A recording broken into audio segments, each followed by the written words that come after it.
Good afternoon, everyone. We are so excited to have you join us today for a very wonderful guest, Dr. Sandra Morgan, who is a close friend of mine, an absolute expert, brilliant educator on the topic of human trafficking. It is such an honor to have her here with us. I know that we're going to learn so much. Dr. Sandra, thank you so much for joining us.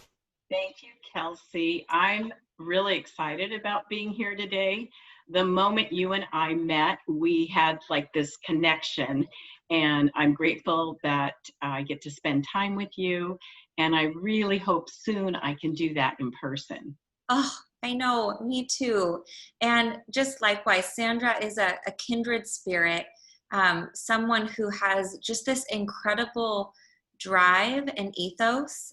She's one of I think, the most trusted people in this space, which you'll learn how that has worked in her favor to get her into some of the most prominent positions in this country as a leader. But before we get started on those questions, I found this quote from you, Sandra, that I thought was so beautiful and so describes your heart. And one of the reasons I think you're so wonderful. So Sandra was quoted, someone was asking how she encourages people to fight this fight. And she says she encourages based on a concept in Proverbs 31:8. And this quote from Sandra says, "This verse says to be a voice for those who have no voice, ensure justice for those being crushed." And the Hebrew word there is about making things right. The reason why people fall into trafficking and other forms of exploitation is that they were being crushed by poverty, political oppression, and patriarchal systems that treat women as second-class citizens. That is such a beautiful, powerful quote, Sandra.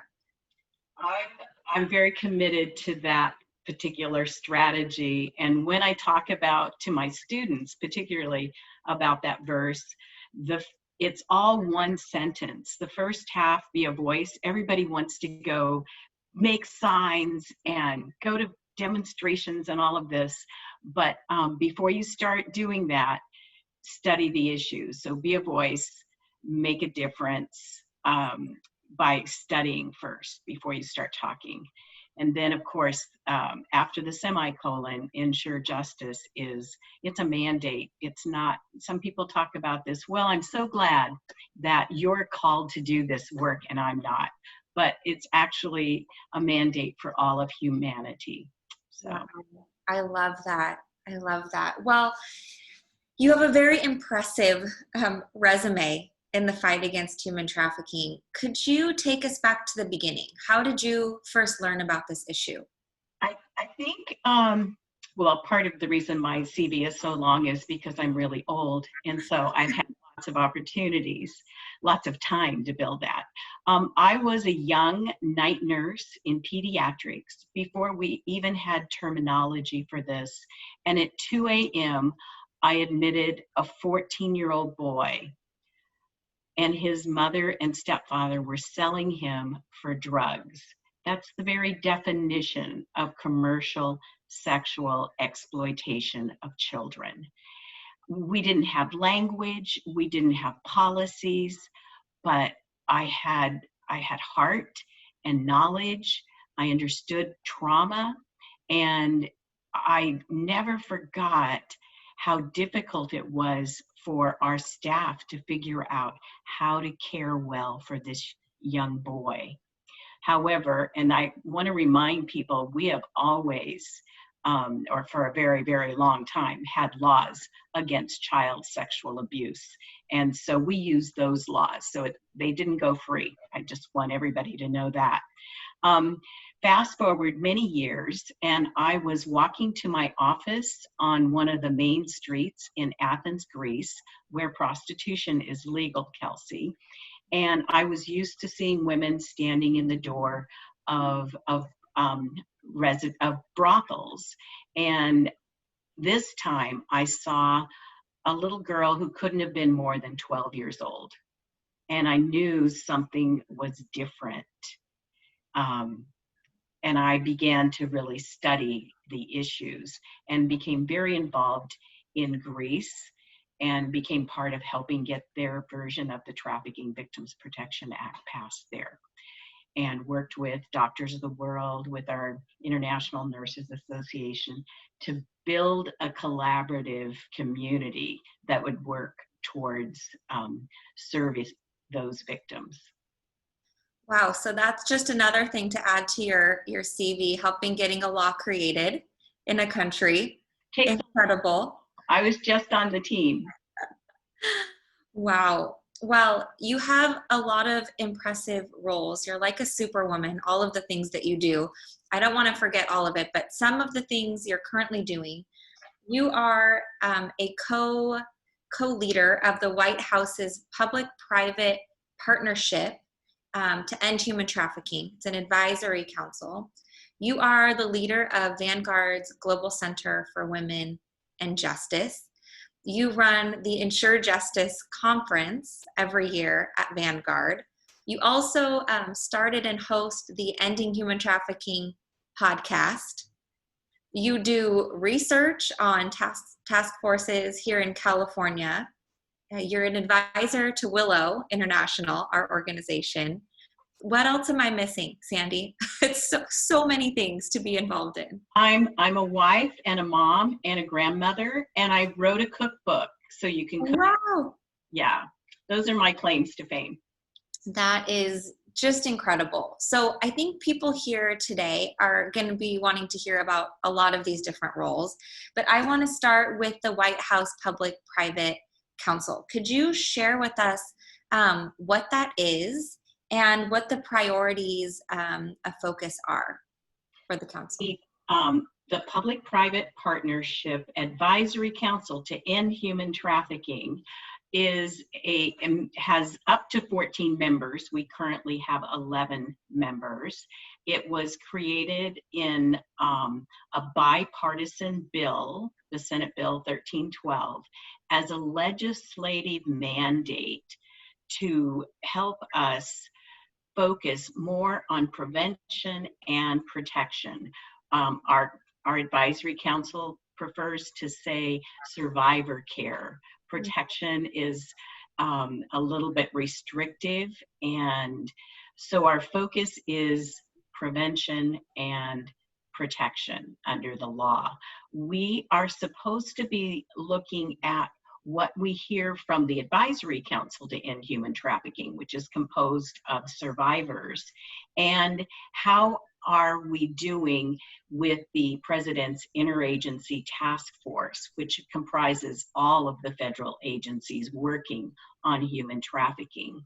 And so our responsibility is to produce a report, and the law says by September 30th. So I feel like I have an assignment coming up due very, very soon that will address those issues and demonstrate a collaborative model between our survivors and our federal agencies. Wow, yes, that deadline is right around the corner. I feel like September is going to be here before we know it. So Sandra, one of the things, I remember we were talking a couple of months ago, and you were excited because of this prevention priority within the Advisory Council. Could you talk a little bit about some of the strategies that you've been discussing as a council as it relates to prevention? Well, we've done a lot of exploring. Health and Human Services is doing some work on cataloging and creating a clearinghouse on prevention strategies. There's a lot of variations on how people look at prevention. Demand reduction is one kind of sociocultural form of prevention. But remember, I'm a nurse, and so I go back to more of a public health model of prevention that's primary, secondary, and tertiary. And in primary prevention, and this is the ultimate dream, and people sometimes ask me if I'm using rose-colored glasses, but ultimately, I want this to be the same kind of strategy that we have for kids who are learning to brush their teeth. They don't have to have any cavities for me to give them a toothbrush. So we want to look at prevention that is primary before a person has been exploited. Then we look at secondary. So now we're looking at early intervention. Get them to see a dentist. Help them understand what the risks of human trafficking are. And that's the kind of prevention that I want to see. Excuse me just a moment. No worries, Sandra. So as you clear your throat, one of the other things that I've really learned from you about prevention is this peer-to-peer model. Could you speak a little more to that? I love that you asked me that question. At Vanguard, we launched a Live to Free Club before I was even hired at Vanguard. I had students that came to me and said, we want to do something. And so we went out to high schools and they became the presenters. And eventually, I learned from the professionals in the Department of Education about prevention that youth-led, youth-empowered, peer-to-peer prevention is the most effective for this age group.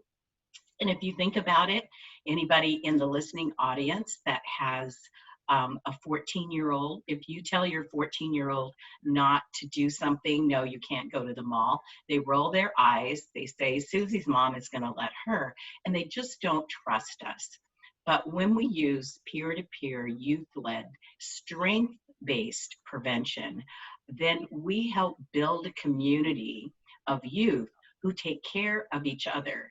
And one of the most marked experiences that I ever had was speaking at a juvenile detention center to 16-year-old boys. And I questioned why they asked me to do that. So I kind of talked to them more like a grandma than a mother, because that they could relate, I think, better.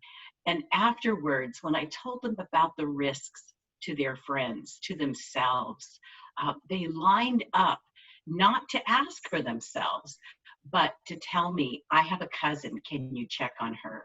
I don't think she understands.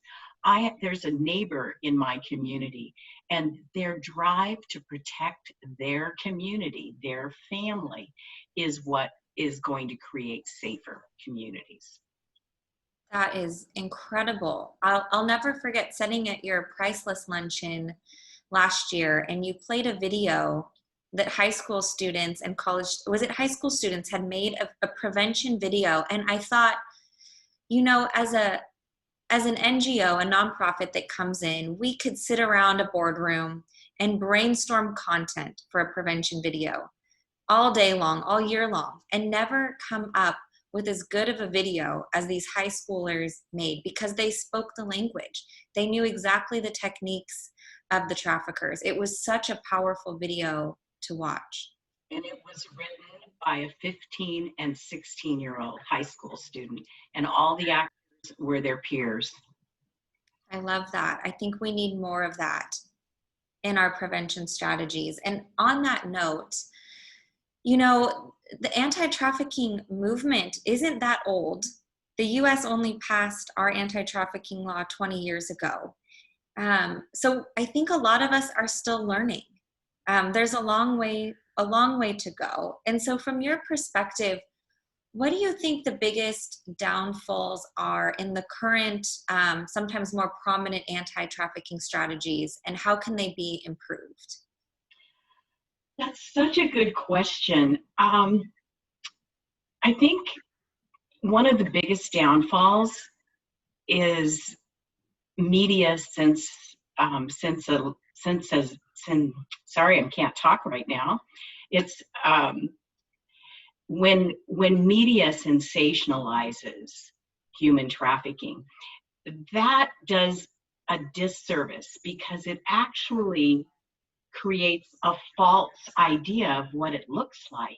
And then people walk right by it and don't recognize it. I think that's one of the biggest problems. And unfortunately, we in the nonprofit sector have contributed to that in our rush to try to grab people's heartstrings, we sometimes use photos that misrepresent. We use chains and ropes and bruises, and then everyday people don't recognize a trafficking victim right in front of them. So that's one of the shortcomings. A second thing is the idea that awareness is prevention, and awareness is not prevention. If awareness was prevention, we would not have a drug problem in our nation. And that's it. That's my proof. And the third most concerning thing when it comes to survivor care is the short-term solutions for complex trauma for survivors. And every once in a while, I was driving home back when I could go to my office, and I was on a radio station listening, and they were raising money, and they could rescue a victim of human trafficking for $150. And I was like, wow, I want their plan, because $150 would be really great. But when we're talking about survivors, whether it's labor trafficking or commercial sexual exploitation, complex trauma means it's going to take a long time. I was interviewing, or actually listening to, a dissertation defense colleague, and her research had been of a nonprofit that did vocational training, and they called their rehabilitation vocational training program a 5-year incubation period. Wow. How many programs do you know that have that much time dedicated to them? We have housing that's 90 days or 6 months or maybe a year. But how is a survivor supposed to heal and get a new life started at the same time? So those are my 3 things. I love that point that you make, because often trafficking is just part of a series of different types of abuse and exploitation that an individual has gone through in their entire life. So you're not only taking someone out of an extremely abusive and exploitative situation. Once you get through that, you uncover years and years of, like this quote I started out with you, poverty and patriarchy and oppressive systems that have oppressed them for years, or different types of abuse that they're still recovering from. And I think that's one of the reasons, Sandy, you and I hit it off, is this commitment that we have to long-term care of survivors, and to individualized care. Every person is unique.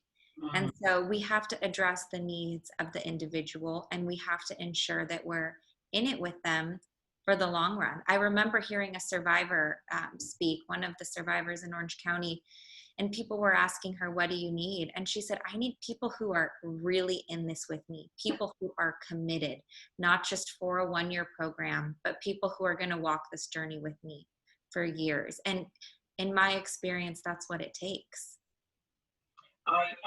That makes me think of Shaima Hall, who was our first labor trafficking victim in Orange County, and she was rescued when she was 12. She was brought here as an Egyptian child maid, and so she's been my friend since 2006. When she got married, when she has kids, her kids get all excited when I'm coming to visit, because those relationships are part of the healing process, and they don't happen in a short amount of time. So true. Before I move on to the next question, Dr. Lori is here asking if the video that we were talking about that was made by the high school students is available to view. Is that something we can share after this? Yes, absolutely. I'll send you the link. I think we've posted it on the Live to Free Facebook page.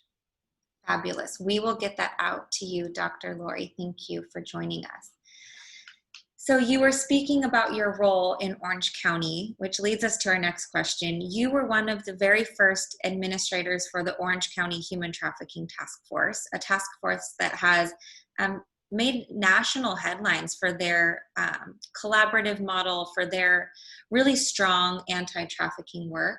So can you tell our viewers about this collaborative task force? A collaborative task force is successful because they have a complete set of tools, and it's based on everyone having value and respect for somebody else's position. So a nurse, a social worker, a police officer, a member of the faith community, everybody brings something different to the table. And if you only have law enforcement, then you don't have the support that you need for a survivor so that you can do a prosecution. So we need each other. And I think that the key to the Orange County Human Trafficking Task Force success is because the foundation was laid for a strong collaboration. And I identified 3 things in collaboration. First is trust. You know, if I don't trust you, I'm not going to be watching your back. I'm going to be watching my back. And so I need to have trust with you. I also need to value what you bring to the table. And I often see task forces that have both of those characteristics. They've got trust and they have respect and value for the other person. But it's a very small little community of trust. It's not very dense. And this is the secret. I was at a task force meeting years after I was the administrator, and I heard them mention in part of their response that they had over 400 volunteers in their database. If they sent out an email that they needed gift cards for survivors, they came that day. And that's why having a dense network that trusts and values each other is important. If you think about a fishing net, if it only has a few strings connected, everything falls through. But if it's dense, it's going to be stronger. I love that illustration. I've never heard that before. That is powerful. Speaking of collaboration, do you have any recommendations for how groups can better collaborate together? Well, they need to spend time together so that they build the trust and the value for each other. They need to hear what each other person brings to the table and find ways to see. You don't always have to agree with everybody. And in fact, a social worker and a law enforcement officer have very different objectives. And if they both agree on the same thing, one of them is superfluous. So they need to stay in their lane and do what they need to do. And to build that, you have to spend time, training for each other. From the beginning, my colleague that was my boss when I was the administrator was Derek Marsh. And we did co-training, and I presented kind of the victim service provider perspective. He stayed in the law enforcement lane, and now he's the associate director at the Global Center, and we still partner to demonstrate and model for people what collaboration looks like. I was so excited to meet Derek and to hear that he had joined your team. Could you share about the work that you two and the Global Center for Women and Justice do? I recently, while we were on this COVID-19 restriction, we started working on kind of a theory of change. And you have a why, and then what are all the things that you do? And you listed a few of them at the beginning. We started the Ending Human Trafficking podcast back in 2011. Now it's in 119 countries and in the Library of Congress. And I get emails from groups that are using it instead of a book club, they're like a podcast club. And they meet once a week or once a month and discuss something. And we use the podcast in our online anti-human trafficking certificate that's designed for returning professionals who want to increase their competency and knowledge on human trafficking. But my favorite thing that we do is we empower our students. And I have to say, when I first started teaching, I sort of had the old-fashioned idea of I am the mentor and you are the mentee, and I'm going to just pour everything I know about human trafficking into you in 4 years, and then you're going to go out and change the world. Well, students are really good at mentoring us. And they began to show me that they were ready to do something right now. And I needed to give them something safe and effective to do. So I didn't want them to, there were some groups trying to train students to go undercover, and I don't want them doing that. No, thank you for looking shocked.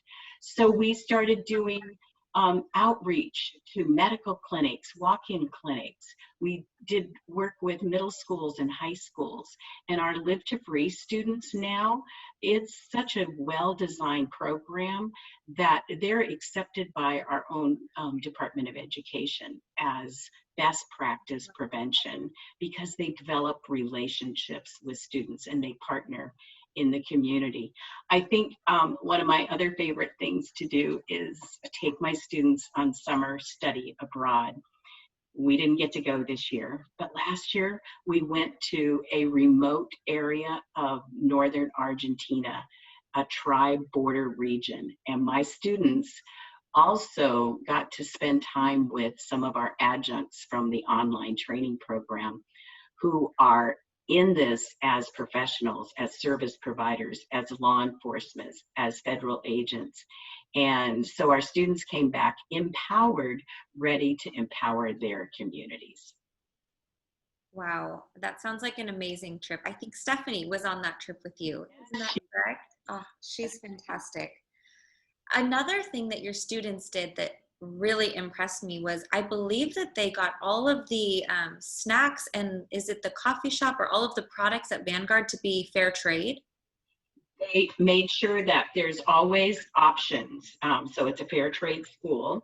And fair trade is such a great way to begin teaching everyday people, your children, so that they are aware of the cost of things made with slave labor. So they begin to differentiate between cheap and good stewardship. And so when they pick up a product, they look at that product and ask, who made this? Mm-hmm. And if it's cheap because somebody isn't getting paid, then it's too expensive for me. And so my students have really taken a lead, and they've also expanded that beyond simple fair trade to supply chain transparency and to understanding what labor trafficking looks like domestically. And so when they did their fall event, which is a fair trade fashion show last year, they didn't even have a speaker about sex trafficking, which doesn't mean sex trafficking isn't an important thing to fight, but it recognizes that 68% of trafficking is labor trafficking.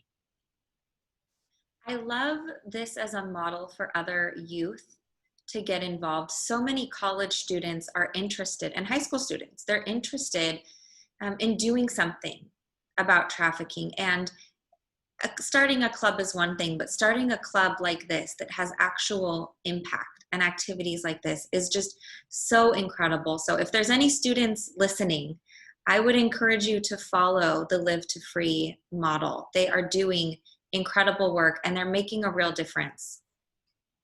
Love that, Sandy. Love your leadership there.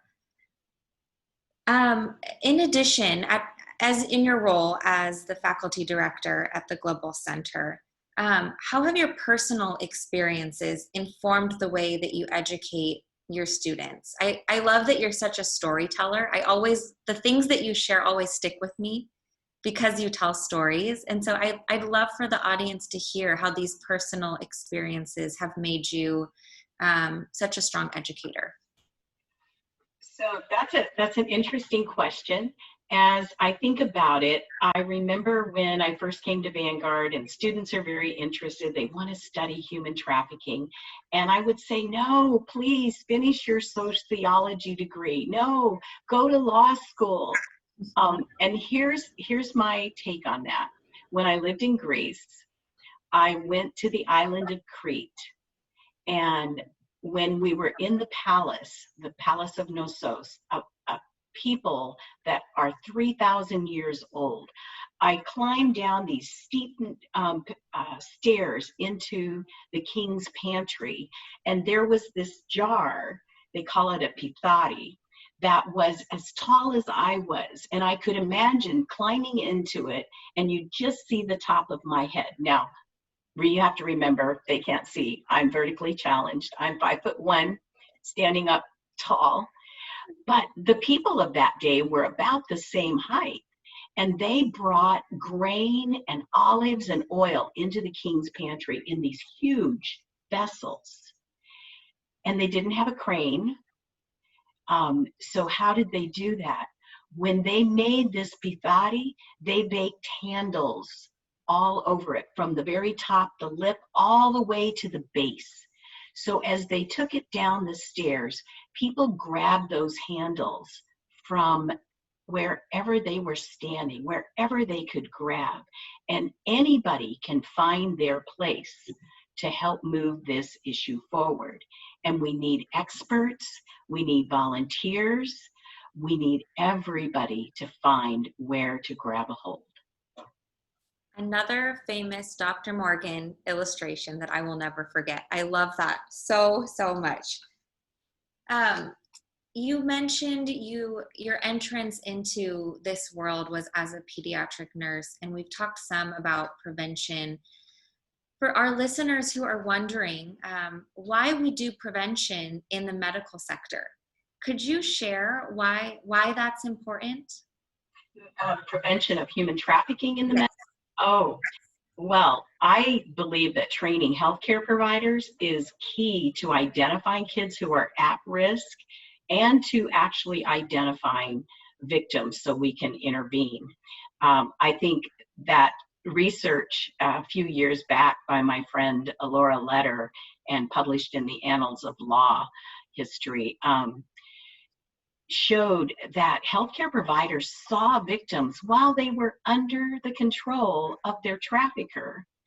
87.8% of those victims reported going to a clinic, a primary care physician, a pregnancy crisis center, an emergency room.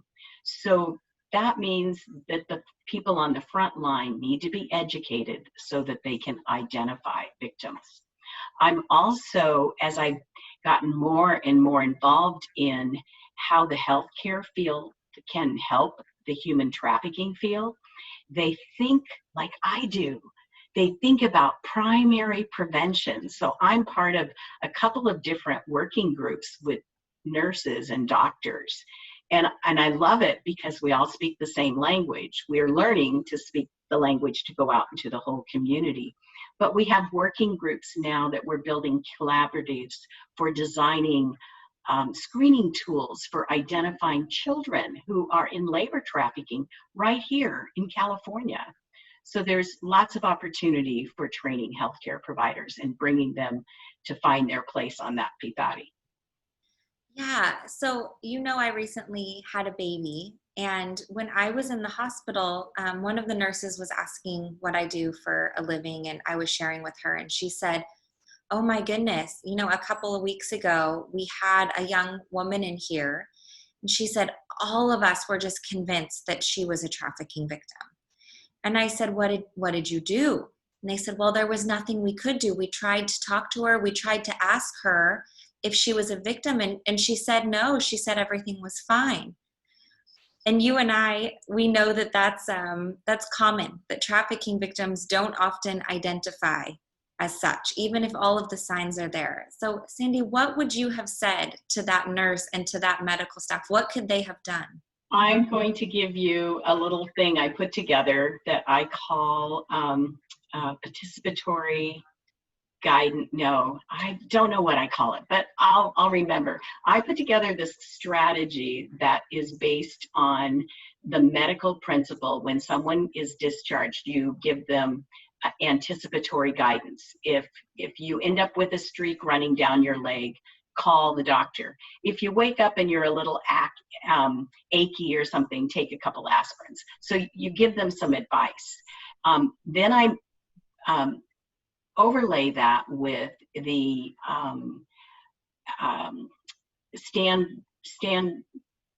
bystander approach, where people see something going on, and Jackson Katz has really made that very, very famous. And then I add in our unique Live to Free focus, where we talk about this might happen to someone you know. So we decentralize. We don't ask her, are you a victim? We ask, do you know someone that isn't able to come and go as they please? Do you know someone that is being sold for sex and someone's making money from that? Do you know someone that needs help? Here's a number that they can call. And a lot of times, especially in emergency room visits, they're going to give you a list of referral numbers. We can easily add the text for the National Human Trafficking Hotline. But I think that's such a good question. Yeah, and it goes to your point that prevention isn't a one-time thing. It sounds like these healthcare professionals, they knew what trafficking was, they knew the signs, they had been educated on that, but what to do when they encountered that person or they encountered a potential victim. They needed follow-up training. They needed an ongoing. I would say is a hotline number, 888-3737-888. So you guys make sure you share that with people. The idea of decentralizing the conversation is really significant, because many times, even in a labor trafficking situation, the victim is afraid of what the perpetrator will do or say. So if you ask a direct question, that increases their anxiety and the barriers go up even more. But if you decentralize, and well, if you know somebody, here's a card, this might help you. Very powerful. So Sandra, we know that children in the child welfare system are at a higher risk of being trafficked. Could you shed some light on that? Could you share with us why that is, and maybe what the strategies are for preventing that? I think that deserves its own, doesn't it, conversation. We've got to get Nicole Maria Hernandez on this call. I've actually been doing some research during COVID-19, and here in Orange County, we often report that over 90% of our commercially sexually exploited children are already system involved. But nationally, there's research that now shows that that number may be more reliable nationally at 40%. And the Human Trafficking Institute report that just came out this year from the Human Trafficking Institute, and I just interviewed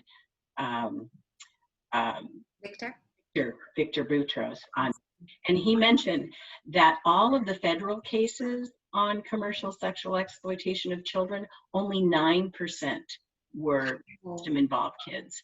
So I started thinking about that, and here's where I think we might be missing a significant prevention strategy, and we're ramping this up in our conversations. We know over the last few years that more and more recruitment happens online, and the conservative estimate is 80% of recruiting happens online. So now it's a level playing field. They aren't looking just for the kid in the back following the other kids. It's a loner. They can access every kid. And here's I don't even know what to do with this. In the last 3 months, I have had emails from respected leaders, pastors, social work leaders, saying to me, I'm not emailing on behalf of work. I'm emailing because I'm concerned about my child who has been contacted online. What do I do? And so we have a lot of parents who are naive. They're happy homes.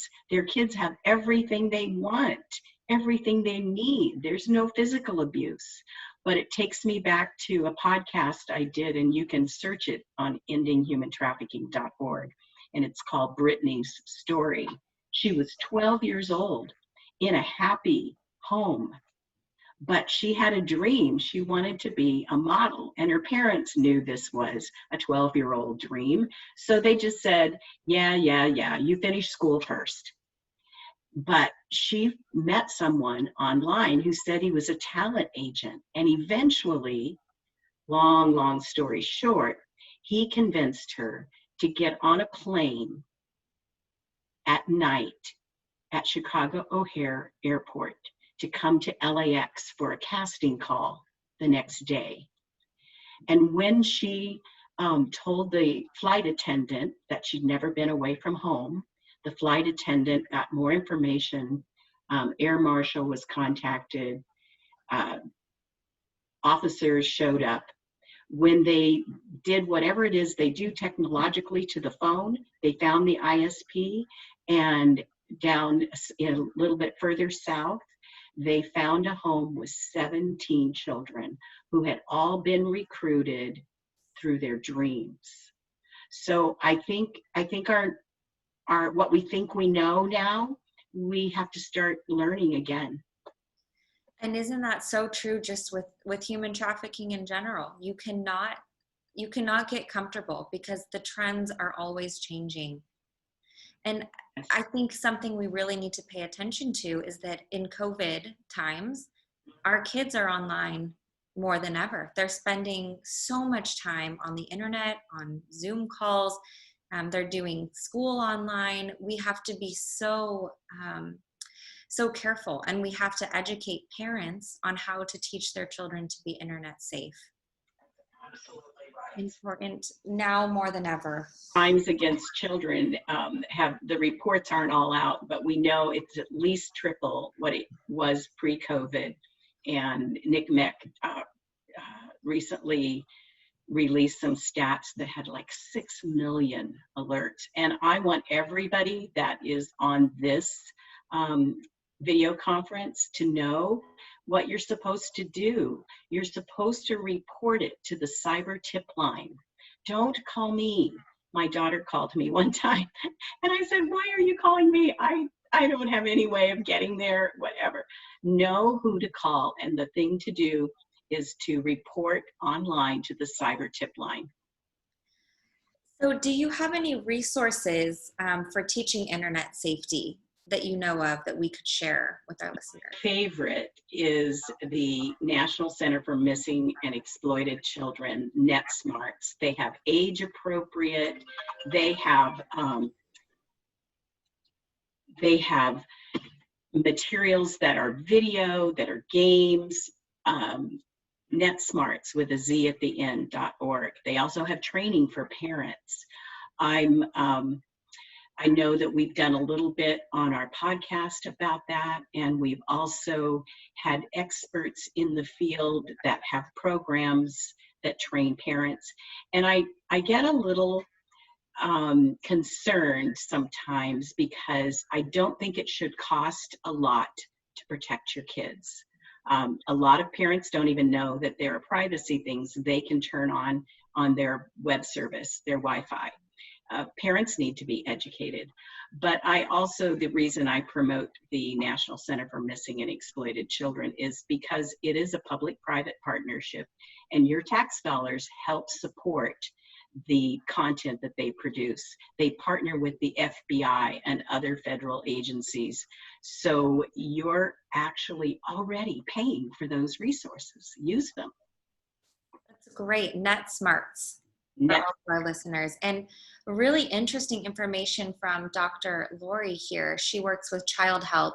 She's sharing that the National Child Help Child Abuse Hotline, their calls have gone up 40% in the past few months. I think all of us in this space have been predicting that coronavirus would greatly increase the vulnerabilities of already vulnerable people. And the statistics are starting to show that. And to me, that just says we cannot stop investing in this issue. We can't pull back. Things are difficult. There is a lot going on in this world, but we cannot pull our attention away from protecting children and from fighting human trafficking. One of the things that we're doing is we're learning to move those things online. So our Live to Free is going to do an online webinar on July 23rd if anybody is interested. That's awesome. Yeah, we've been learning that in our work and actually finding a lot of new opportunities to educate more and more people through these platforms. Some of our work in Uganda, we're dreaming how we can take our trainings online and realizing how much cheaper and more effective it could be to use these strategies. So yeah, exciting. It's exciting. So we're coming to a close. So I just want to alert our listeners, if you have questions, please utilize the chat function now and start typing in those questions so that as I ask Dr. Morgan our final questions, we can make sure that we have time to get to your questions if you have any. You've spoken about your Ending Human Trafficking podcast, and you just briefly noted that it is in the Library of Congress. You said that so nonchalantly, but that is huge. Could you share some of the other exciting things that have come out as a result of hosting this podcast? Well, I really love it that I have followers overseas and I get questions asking for help finding services. And so it's so fun to connect them with their local leaders. That's great. I feel like I'm part of a really huge community. And I also end up helping young people figure out what to do with the passion, because really we had a federal employee staff from the Faith-Based Office of Homeland Security speak at our chapel several years ago, and I'll never forget what he said. Passion is not going to keep us going. We need knowledge, commitment, and that's what I want the podcast to do. Sometimes they're fun. I did an interview with someone who was on a jury for a sex trafficking case. And sometimes they're just knowledge that you need to know, and we're trying to get it down into a 30-minute soundbite. But education is a fundamental in prevention. You don't just hand a kid a toothbrush and he doesn't have cavities. You have to teach him how to use it. You have to encourage daily use, practice, learning those habits. And that's what I really see the podcast gives us a chance to do. It also is fun. This week, I got an email from the Junior League, and they're using 5 podcasts a month as their podcast club. They're going to meet and talk through what they learned and then what that will mean. Well, our Junior League are amazingly organized advocates. So I'm starting to think through some of the changes I'd like in our California legislation, like training for healthcare providers. And now I'm going to have a whole nother audience to help me be a voice. So the podcast amplifies our voice. I love that. I love listening to it. The last one I listened to was Dr. Jody Quas. And I think you had to do a 2-parter with her because you just couldn't fit in all that information into one episode. Oh my gosh, she is amazing. If you have not listened to it, you really need to. Yes, and just so many wonderful researchers and advocates and professionals in the field. I love the guests that you bring on, and I found it to be really educational myself too. I've shared it with our team in Uganda. So the last question I have for you Dr. Morgan. It's a question that we're asking all of the presenters in our Lunch and Learn series. You know, Willow, if you visit our website, if you spend any time with us, you learn that we try really hard to focus on hope. Human trafficking is a dark issue. It's a very serious issue, but there is so much hope, and we cannot forget that. You're someone who always brings that hopeful message, and you've been in this fight for so long. You maintain hope. I just think it's really inspiring. So could you share with us what gives you hope right now? I have to tell you, I've begun really focusing my attention on the faith-based community. You cited my verse, Proverbs 31:8. The faith-based community is mandated to be a voice to ensure justice.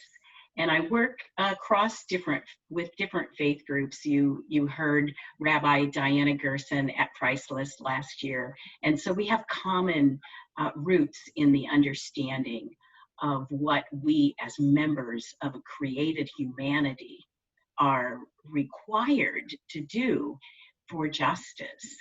And so I see educating the faith-based community and helping them understand the possibilities as well as their commitment.